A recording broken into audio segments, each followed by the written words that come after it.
da aka kama, kuma za ku ji cikakken bayani daga gare shi yadda shi Adamu Alero ya yi magana da mai gidan shi da kuma waɗansu manya-manyan daba a nan Zamfara su zo su kawo wannan hari a Kadisau. Sunana Bello Usman. Ina zanne ga Alhaji na Shama. Ina zanne ga Alhaji na Shama. Ado Aliyu ya kira su. Ya kira wa da wa? Da kira da Alhaji na Shama da Alhaji Shingi da su Kaɓe da Adamu. Ya kira su an ka haɗu ɗan gulbi. An ka haɗu dajin ɗan gulbi.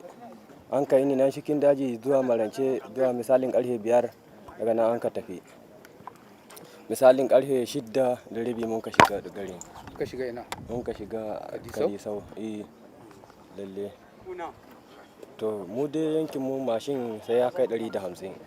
Sai Alhaji Auta ma haka nan, sai su Kaɓe haka nan.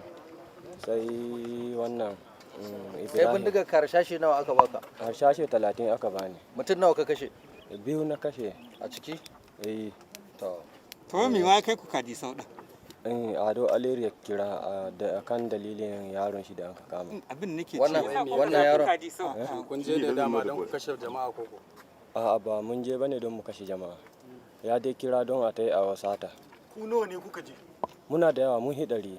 Akwai garuruwa kafin Kadisau. Me yasa kuka wuto su kuka zaɓi Kadisau? An ce wannan a bar su, shi su manyan sun kace ka a shiga nan. A bar su a wuce can ne inda aka son zuwa. To kace ka kashe mutum 2 me yasa? Sani an kai manyan mu sun ka samu. To kuma da ka ce ba kashe ku in za ku tafi za a baku wani magani ku sha.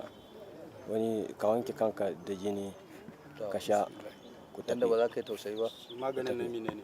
Maganin na rashin imani ne. Jinin na mutum ko na me? Ina ga na mutum ne manyan suke ba mu. To yanzu a sata da aka yi mutum nawa kuɗi aka baka?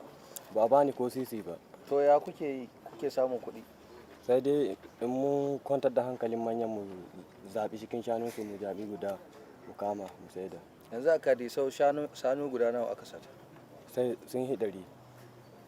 Kun yi kidnapping? Kun saci wani mutum? An ɗauki mutum 2. A yankin Ado Aliyu an ɗauki mutum 2. To kayan abinci fa? Amma shaguna fa? Shaguna an ɗauki buhu, wasu sun ɗauki buhu 2. Ka ce yankin Ado Aliyu yana da wani yanki ne? Daban shi ba, ai ka san shi ne gayya. Abun ai daba ne. Daba ke gare ku. Shi nan wurin yankin shi ne? Shi nan yake cikin dajin ba. Dajin Faskari duk area shi. Nan duk area shi. To bacin Kadisau da ina kuma kuka kai hari?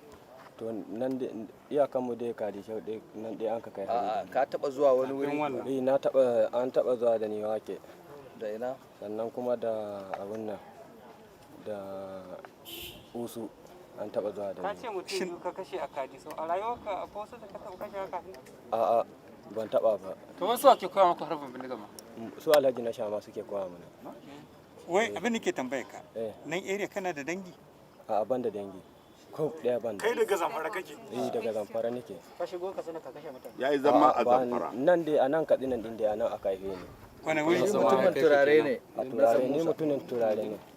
To aka kaje can? Dutsen ma. Kanin uba na kai ni kiwo can. Bana shekara 2 daga kai ne. Daga kai ka kiwo sai ka shiga? Ko aka shigar da kai? Bara aka man yanzu aka ba wancan din ya bani bindiga. Shekara 1 kenan.